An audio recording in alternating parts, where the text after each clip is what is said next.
Hello everyone, welcome to Mount Study Center. This is Varsha here. இன்னைக்கு நம்ம 59th ஞானபீத் award பத்தி ஒரு detail video பார்க்கலாம்.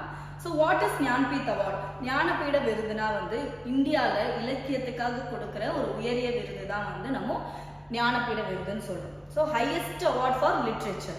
Okay? So இந்த முறை யார் வாங்கியிருக்காங்கன்னா Vinod Kumar Shukla, he is from Chhattisgarh. அவர் தான் இந்த அவார்டை வாங்கியிருக்காங்க. So வாங்க டீடைலா பார்க்கலாம்.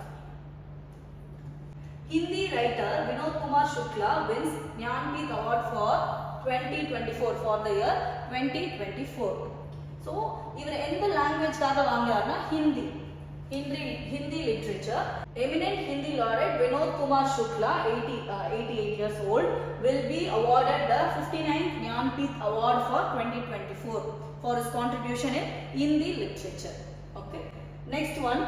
So, Jnanpith Award it is the oldest and highest literary honor of India. So, this is Indian languages.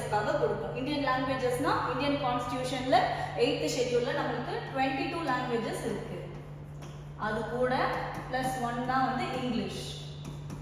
So, total 23 languages ku இந்த Jnanpith Award கொடுப்பாங்க. Okay. ஓகே சரி என்ன price கொடுப்பாங்க அப்படின்னா 11 lakhs rupees, அப்புறம் ஒரு சைட்டேஷன் அண்ட் ஒரு bronze statue of Hindu goddess Vagdevi. Okay, so the award carries with a cash of rupees 11 lakh, a bronze statue of the Hindu goddess Vagdevi and a citation. So these are the prizes.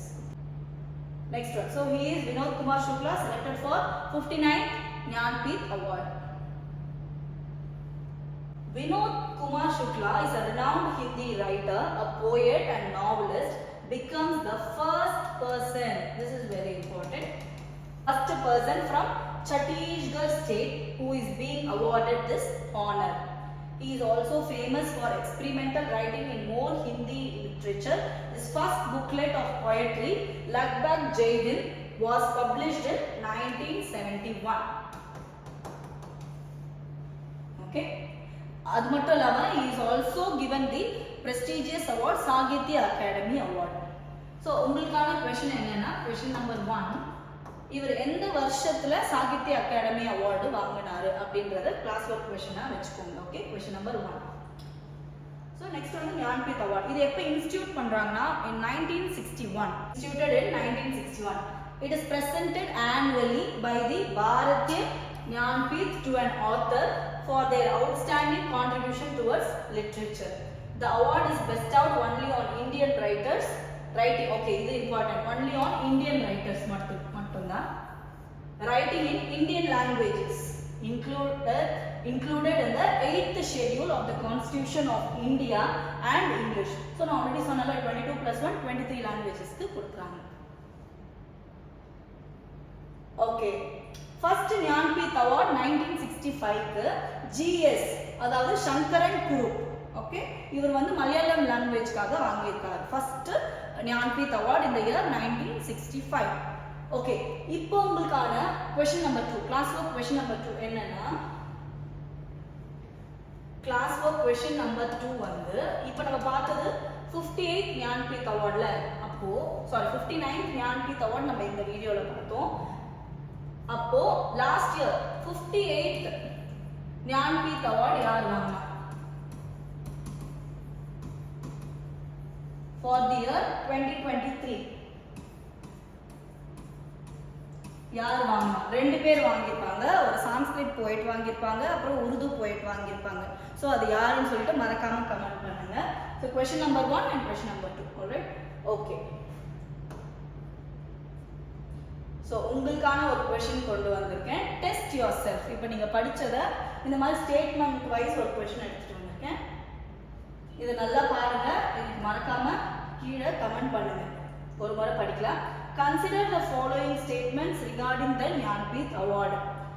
The Jnanpith Award was instituted in 1961. It is awarded only to Indian writers writing in Indian languages included in the 8th schedule of the Indian Constitution.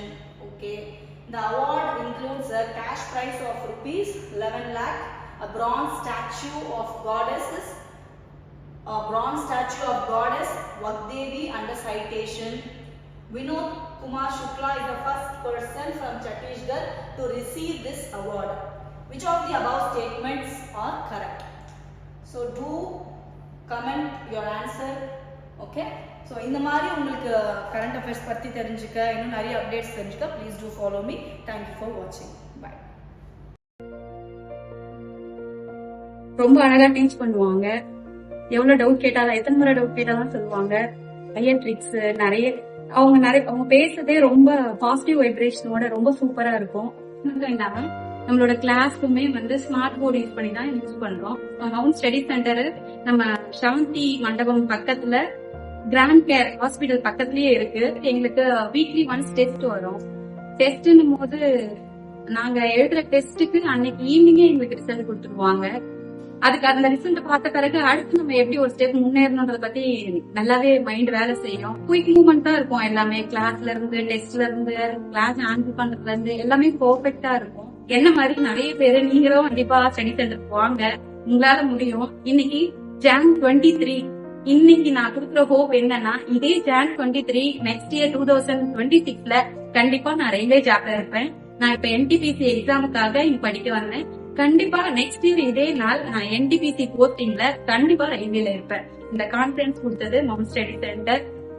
Thank you organising committee and teachers and my friends. Thank you everyone.